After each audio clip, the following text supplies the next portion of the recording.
ginagawa.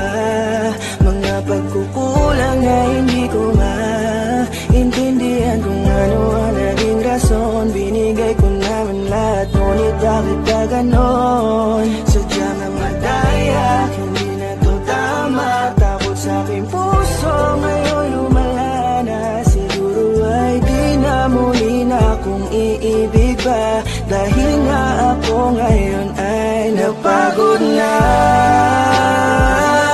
Ang puso ko na magmahal,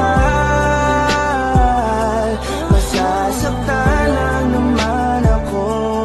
Bakit ba kailangan pa sa maling tao mapunta? Ngayon takot na akong umibig pa. Takot akong masaktan, paulit-ulit na lang ang nangyayari sa akin. Ba't ganito palagi ang tadhana? Bakit sa maling tao pa lagi napupunta? Sana di ko na lang pala nakilala siya.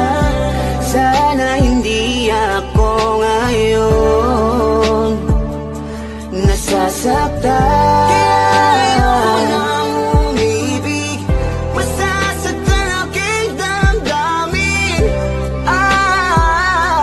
Ayoko nang masaktan muli, maghihintay na lang sa tamang panahon. Baka sakaling sa'kin na ituon ang pagkakataon, dahil